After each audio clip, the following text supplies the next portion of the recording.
최근에 사람들이 많이 좋아했던 영화 가운데 설국열차가 있습니다. 그 설국열차가 마지막에는 폭발이 됩니다. 그리고 2명의 아이들만이 살 수 없다고 여겼던 땅을, 바깥 세상의 땅을 처음으로 딛게 됩니다. 그때 그들의 눈앞에 백곰 한 마리가 저 멀리서 산을 올라가고 있었습니다. 그 백곰이 영화를 보는 저의 눈에는 두 아이에게 희망을 주는 상징물처럼 보였습니다. 이제 이 땅은 너희가 열차 안에서 지금까지 들었던 죽음의 땅이 아니고 살 수 있는 땅이다 라는 희망을 던져주는 바로 백곰의 모습입니다. 이로써 영화가 끝나게 됩니다. 이사야 본문의 말씀은 바로 희망의 말씀입니다. 이사야서 전체의 내용 중에서 1장에서 39장까지는 세상과 이스라엘과 유다가 그의 죄로 말미암아서 하나님의 심판을 받게 되고 망할 것이라는 말씀들이 기록되어져 있습니다. 그리고 오늘 본문인 40장에서부터 시작해서 마지막 66장까지는 심판으로 멸망할 세상이지만 그래도 그때가 지나가면 하나님의 새로운 희망이 이 땅에 있다라는 사실을 말씀하고 있습니다. 본문인 40장은 그 희망의 말씀들 중에 첫 번째 메시지입니다. 1절에 보시면은 너희는 내 백성을 위로하라 그랬습니다. 왜? 희망이 있기 때문입니다. 복역의 때가 끝났고 그 죄악의 사함을 입었느니라. 희망은 죄 사함으로부터 시작된다는 말씀입니다. 본문을 보면 희망의 메시지가 하늘로부터 들려옵니다. 하나님의 메시지입니다. 희망의 메시지가 하늘에서 들려온다는 것은 희망은 내가 갖고 싶다고 해서 생기는 것이 아니라 하늘에서 주어야 진정으로 가질 수 있다는 의미이기도 합니다. 인간은 하나님께서 주시는 그 희망의 메시지를 붙잡고 있을 때에 비로소 가질 수가 있습니다. 본문에서 천상에서 들리는 그 희망의 메시지는 3가지를 기록하고 있습니다. 오늘 우리 역시 이 천상에 들리는 이 희망의 메시지 3가지를 붙잡는다면 우리 역시도 이 땅에서 얼마든지 희망을 가지고 살 수가 있습니다. 첫 번째 희망의 메시지는 여호와의 영광이 나타난다는 말씀입니다. 이 말씀은 3절에서 5절의 내용입니다. 특별히 5절에 보면 여호와의 영광이 나타나고 모든 육체가 그것을 여호와의 영광을 함께 볼 것이라 그랬습니다. 이는 여호와의 입이 말씀하셨느니라. 하나님의 음성입니다. 여호와의 영광이 나타난다. 이것은 하나님의 임재하심을 말합니다. 심판에는 하나님의 임재하심이 없습니다. 심판에는 하나님의 함께하심이 없습니다. 죄로 말미암는 심판에는 하나님이 함께하지 아니하시고 거기에는 멸망만이 있을 뿐입니다. 그러나 거기에 희망의 메시지가 있습니다. 이제부터 하나님의 영광이 나타날 것이다. 하나님의 임재하실 것이다. 하나님이 함께하실 것이다. 그럼 이런 일들이 언제 일어납니까? 3절에 4절의 말씀입니다. 너희는 광야에서 여호와의 길을 예비하라. 사망에서 우리 하나님의 대로를 평탄케 하라 그랬습니다. 그러므로 여호와의 영광이 나타남을 기대하는 사람은 여호와의 길을 예비해야 합니다. 하나님의 대로를 평탄케 해야 합니다. 어디서 하라고 말씀합니까? 광야에서, 사막에서 하라고 했습니다. 여기서 광야와 세상은 하나님을 알지 못하는 인간의 마음이나 혹은 세상을 의미합니다. 하나님께서 영광 가운데 임하실 길이 없는 광야입니다. 하나님께서 영광으로 걸어오실 길이 없는 사막입니다. 본문 4절에 보면 하나님께서 영광 가운데 오지 못하게 하는 교만의 돌들이 여기저기에 광야에 깔려 있습니다. 불신의 크고 작은 언덕들이 여기저기에 있습니다. 시기와 질투의 골짜기들이 있습니다. 이 모든 것들을 다 제거하고 평탄하게 만들어라 라고 말씀합니다. 그때에 하나님께서 영광 가운데 임재하시겠다고 말씀합니다. 그러므로 광야에 하나님의 길을 예비하는 것은 복음의 길을 닦는 것입니다. 사막에 하나님의 대로를 평탄하게 하는 것은 복음을 증거하는 것입니다. 이사야 선지자는 62장 10절의 말씀에도 이와 같은 말씀을 했습니다. 성문으로 나아가라 나아가라, 백성의 길을 예비하라, 대로를 수축하고 수축하라, 돌을 제거하라, 만민을 위하여 길을 들라 그랬습니다. 하나님께서 이 말씀에서 무엇을 하라고 말씀하십니까? 성문으로 나아가라 나아가라고 말씀합니다. 가서 뭐 하라는 말씀입니까? 대로를 수축하고 돌을 제거하고 길을 만들라는 겁니다. 길을 넓게 만들고 길을 평탄하게 만들라 그랬습니다. 이것을 요즘 말로 말하면 우리 믿는 사람들이 교회와 세상을 잇는, 서로 연결하는 길을 만들라라는 말씀입니다. 하나님과 우리 인간이 서로 교통할 수 있는 길을 만들라라는 것입니다. 돌이 있으면 돌을 제거하고 울퉁불퉁하고 작은 길은 큰 길로 만들라고 했습니다. 왜 그렇게 해야 합니까? 그래야 많은 사람들이 세상에서 교회로 들어올 수 있고 또한 교회에서 세상으로 나갈 수 있기 때문입니다. 그래야 거기에 하나님께서 영광 가운데 임하실 수 있기 때문입니다. 교회는 세상에서 부름받은 사람들의 공동체라고 일반적으로 말합니다. 따라서 세상에서 교회로 들어오는 길이 가능한 넓어야 합니다. 그래서 많은 사람들이 교회로 들어올 수가 있습니다. 또한 교회는 세상으로 보냄을 받은 성도들의 공동체이기도 합니다. 따라서 예수님의 사람으로 성숙해진 사람들이 세상으로 나가는 길이 가능한 넓어야 되고 평탄해야 합니다. 교회가 할 일은 그러므로 길을 만드는 것입니다. 때때로 어떤 교회들은 길을 만들지 아니하고 성벽을 높이 쌓는 교회가 있습니다.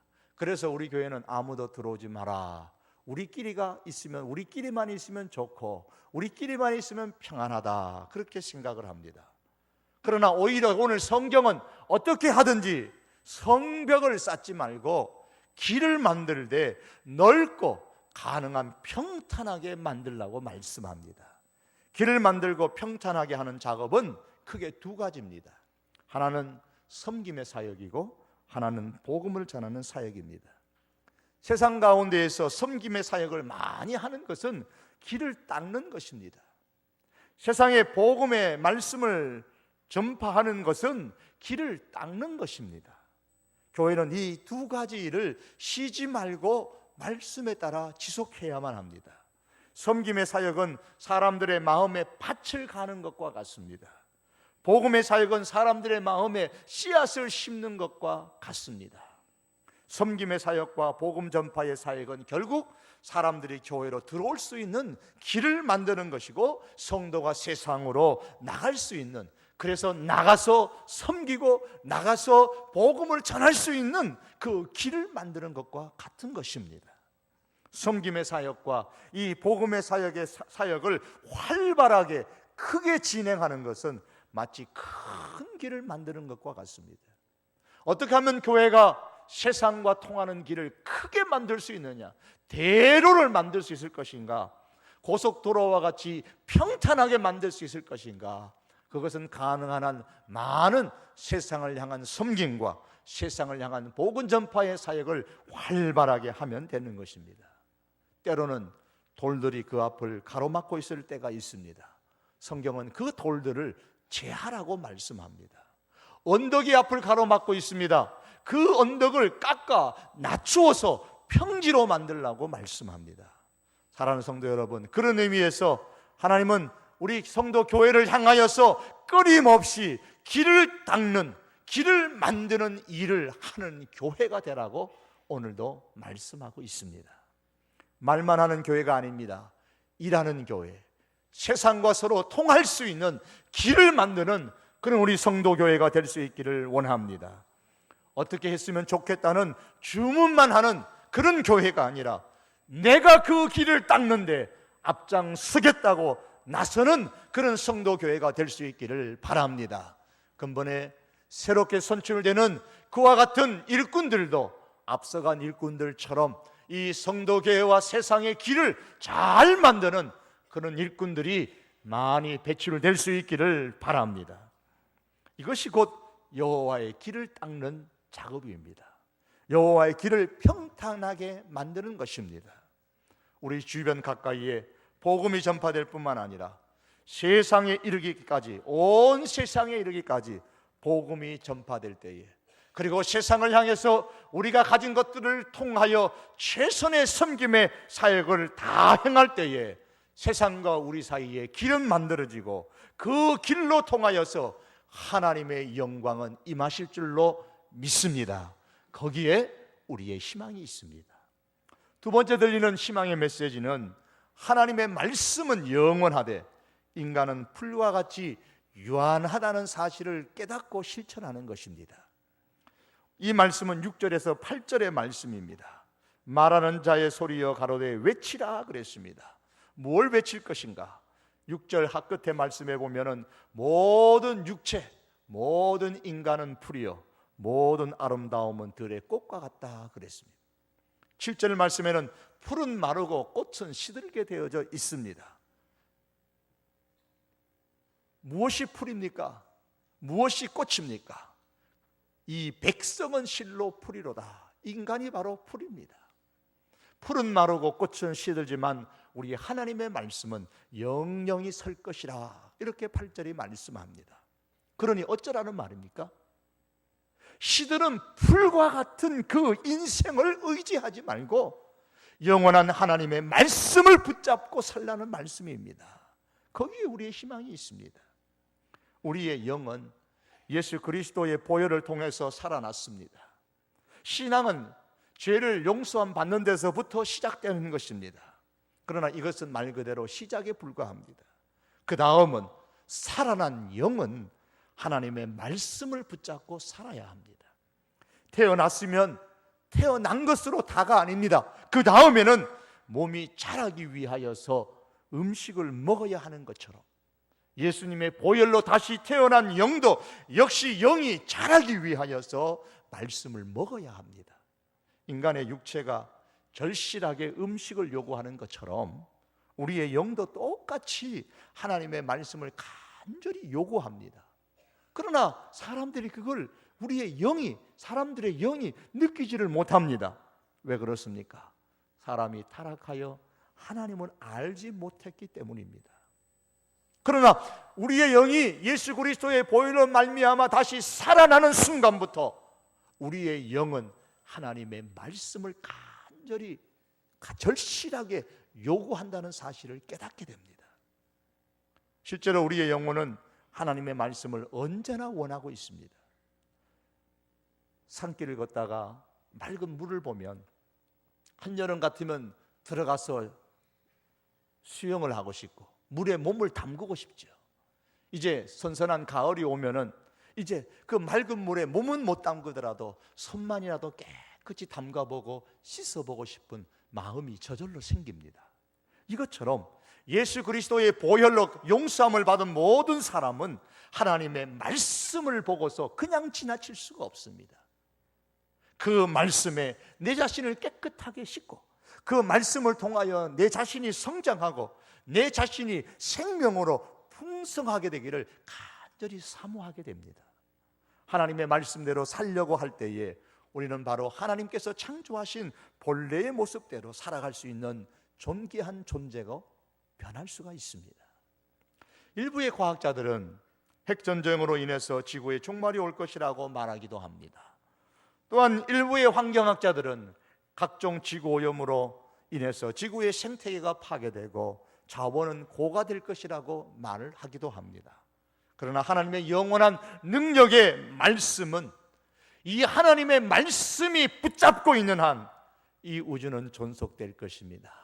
변화될 것이지만 그러나 영원히 존속할 것을 말씀하고 있습니다. 변치 않는 하나님의 말씀이 만물을 보존하고 인간에게 영생을 줄 것이라고 말씀합니다. 심리학자들은 이야기합니다. 인간이 불안하고 초조하고 두렵고 좌절을 느끼는 이유는 인간이 변하는 것을 의지하기 때문이라고 그렇게 이야기를 합니다. 맞습니다. 인간은 불안합니다. 초조합니다. 왜 그렇습니까? 변하는 것들, 젊음과 건강과 때로는 생명과 물질과 명예와 이러한 변하고 결국에는 사라져서 없어질 수밖에 없는 것들을 붙잡고 있기 때문입니다. 젊음도 변합니다. 그래서 불안해합니다. 내 젊음이 어디로 가나? 건강도 변합니다. 그래서 불안합니다. 내가 건강을 잃으면 어떡하나? 생명도 변합니다. 이러다가 내가 죽으면 어떡하나? 물질도 변합니다. 이러다가 없어지면 어떡하나? 명예도 변합니다. 이것이 사라져버리면 어떡하나? 그래서 인간은 불안하고 초조하고 두렵다고 말합니다. 그래서 모든 것이 나를 떠나는 날에 나는 어떻게 살아갈 것인가? 젊음도 떠나가고 건강도 떠나가고 물질도 떠나가고 명예도 떠나가고 마침내 생명도 떠나갈 때 나는 어떻게 살 것인가? 그 다음은 어떻게 될 것인가? 우리의 잠재의식 속에는 언제나 이 물음이 떠나지 않고 있습니다. 그래서 불안하고 그래서 초조한 것입니다. 이 세상에서 변하지 않는 것은 하나도 없습니다. 은행에 돈을 넣어두면 도둑이 가져가지 않는다고 해서 사람들은 저마다 은행에 저금을 합니다. 땅은 절대로 누가 훔쳐가지 않으니 절대 안심이다 생각하고 땅을 사 모으는데 혈안이 되는 때도 있었습니다. 그러나 우리는 이제는 압니다. 은행도 망할 수가 있고 땅도 결코 안심할 수 없는 것이라는 것을 우리는 이제 압니다. 떠나는 날이 분명히 있습니다. 이렇게 변하는 것을 의지하고 살아가는 사람을 일컬어서 우리는 불신자라 그렇게 말하죠.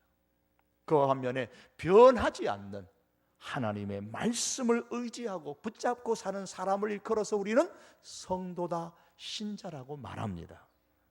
그러나 성도임에도 불구하고 신자가 되었음에도 불구하고 왠지 불안하고 왠지 고독하고 왠지 초조한 이 마음은 사라지지 않는다면 이것은 아직도 여전히 변하는 것을 붙잡고 있기 때문입니다. 젊음을 의지하고 때로는 물질을 의지하고 때로는 명예를 의지하고 때로는 건강을 의지하고 때로는 가족을 의지하고 있기 때문입니다. 우리는 변하지 않는 하나님의 말씀을 기초로 해서 삶의 기둥을 세워가야만 합니다. 거기에 희망이 있습니다. 변하는 것들에 우리의 모든 것을 걸면 거기는 희망이 없습니다. 변하지 않는 영원한 하나님의 말씀에 우리가 희망을 두고 붙잡고 살아갈 때에 비로소 영혼의 평안과 기쁨을 얻을 수가 있습니다. 음식은 먹어야 됩니다.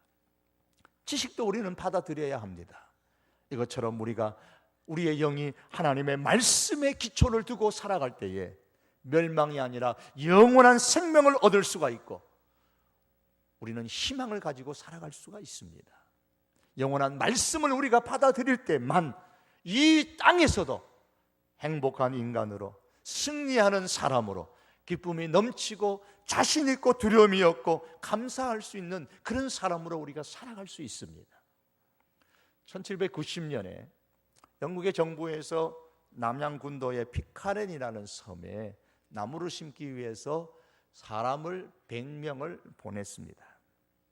섬에 내렸던 그들은 나무 심을 생각을 하지 아니하고 그 원주민인 토인 여성들과 동거를 하면서 그것을 말리는 선장이 귀찮다고 선장을 강제로 100여 명의 인부들이 배에 태워서 큰 대양으로 쫓아버렸습니다. 그러나 다행히 선장이 지나가던 배를 만나서 영국으로 되돌아가서 그동안에 있었던 일들을 다 보고를 했습니다. 정부에서는 곧 해군을 보내어서 그들을 체포하려고 했는데 나폴레옹과의 전쟁 때문에 뜻을 이루지 못하고 30년의 세월이 그냥 흘러가 버렸습니다.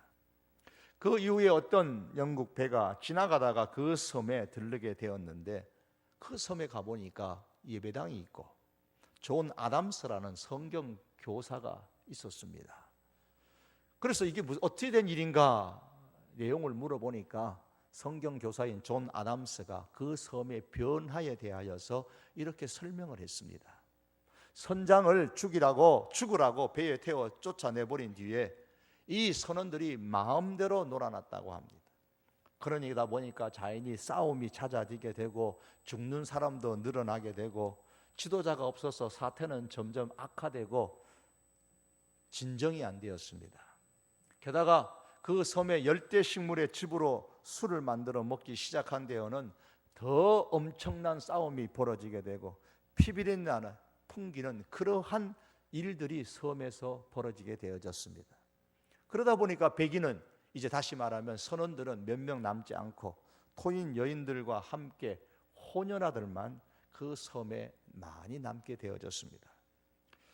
술을 마시고 싸우고 음란한 행동을 일삼고 살인하던 그 사람들 가운데 존 아담스가 있었습니다. 어느 날인가 모여있는 많은 호녀들을 바라보면서 문득 이런 생각이 들었답니다.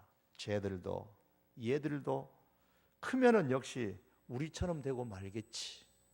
그러면 안 되는데, 그런 생각이 들었습니다.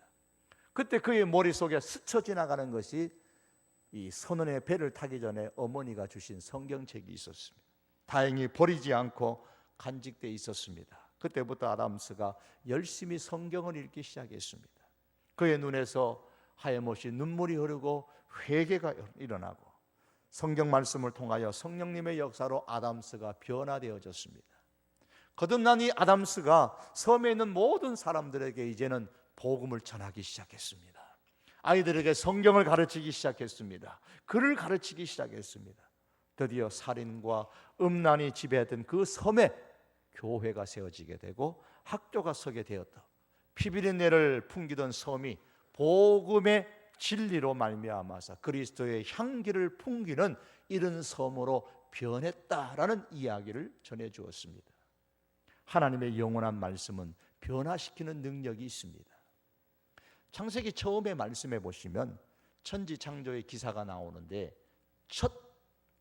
태초에 하나님이 천지를 창조하시니라. 그리고 그 다음에 말씀해 보면 세상이 혼돈하고 공허하고 깊은 흑암 속에 있다 그랬습니다. 그런데 공허하고 혼돈하고 흑암 속에 있던 땅에 하나님의 말씀이 임하여지니 어떤 역사가 일어났습니까?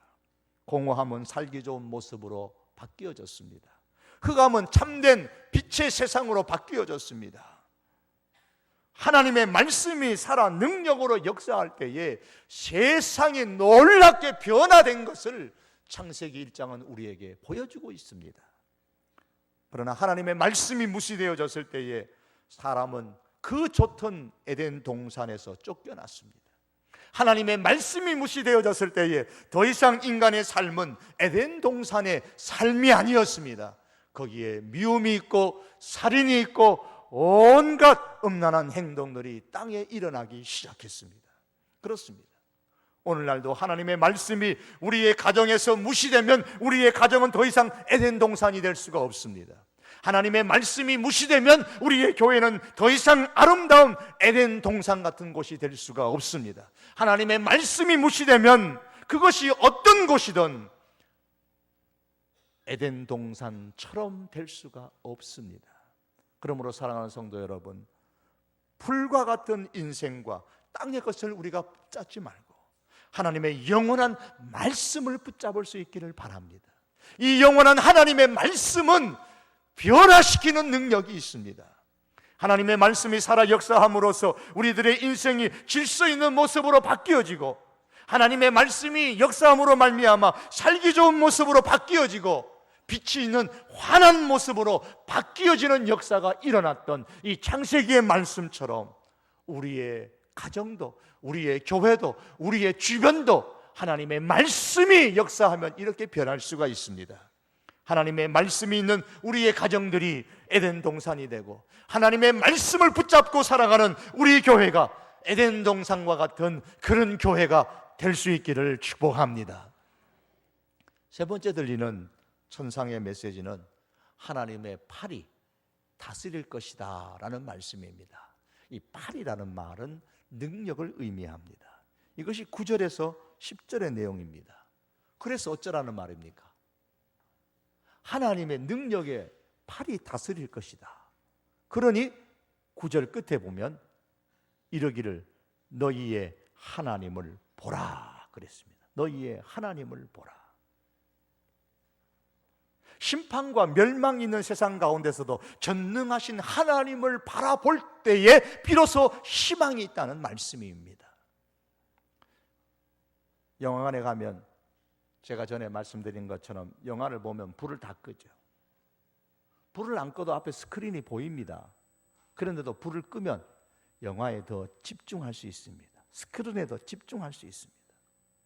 이사야가 예언의 말씀을 전파하고 있는 그 시기는 유다가 아주 정치적으로 또한 경제적으로 사회적으로 종교적으로 혼란한 어둠과 같은 시기였습니다.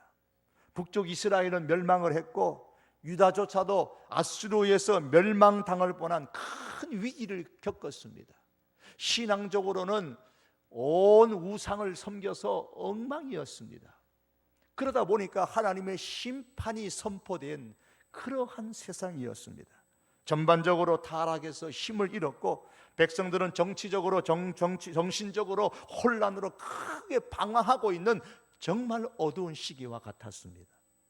이러한 나라의 정신적, 정치적, 종교적 혼란한 그 시기에 하나님께서 이사야 선지자를 통해서 빛을 비추어 주었습니다. 주변은 다 깜깜한데 한 곳에 스크린에 빛을 쫙 비춰 주었습니다. 그 스크린에 이렇게 적혀 있습니다. 하나님의 팔이 다스릴 것이다. 하나님을 바라보라.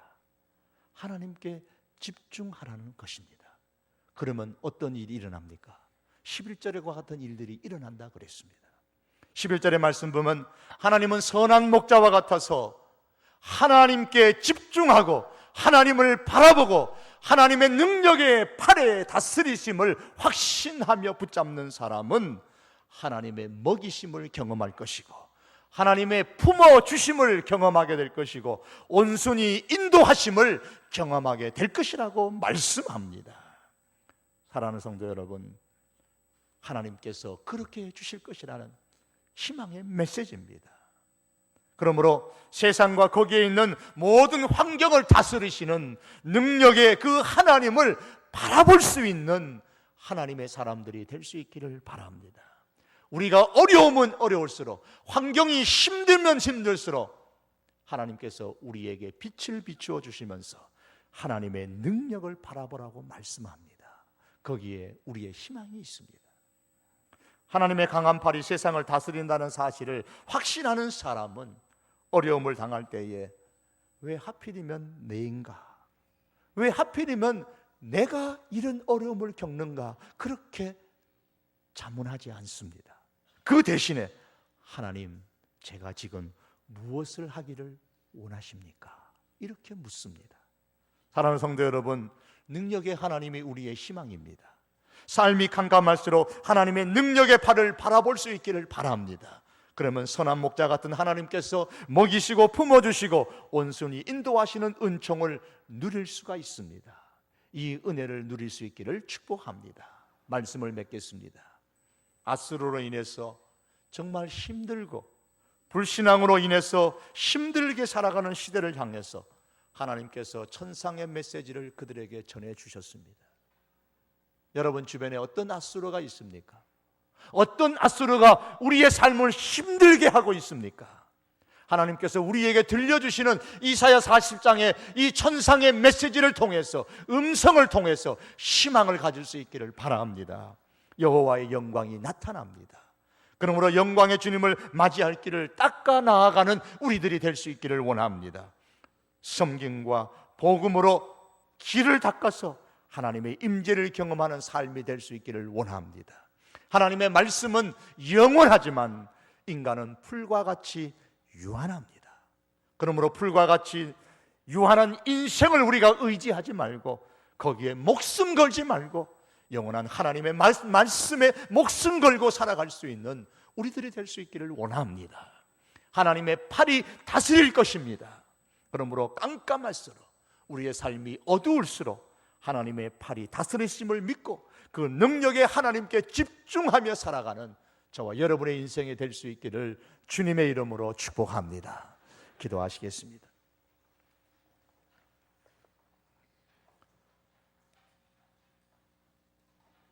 주변에 환경으로 인해서 깜깜한 유다 백성들을 향하여서 하나님께서 이사야를 통해서 천상의 메시지를 전해주셨습니다.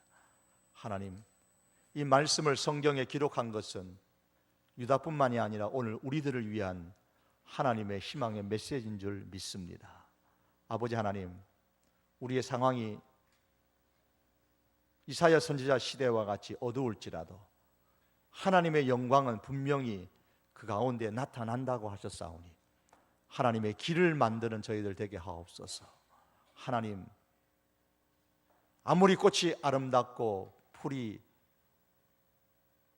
좋아 보여도 마침내 시들게 되고, 그러나 하나님의 말씀은 영원하다고 하셨사오니 풀과 같은 꽃과 같은 인생에 변하는 것들에게 우리의 목숨 걸지 말고 영원한 하나님의 말씀을 붙잡는 데 생명 다할 수 있는 저희들 되게 하여 주시옵소서. 여기에 희망 두고 살게 하여 주시기를 원합니다. 하나님, 시대가 어두울수록, 내 삶이 어두울수록 빛으로 우리에게 하나님의 능력의 팔을 보여주시고 하나님을 바라보라 하였사오니 하나님을 집중하여 바라볼 수 있는 저희들의 인생이 되게 하여 주옵소서. 예수님의 이름으로 기도하옵나이다. 아멘.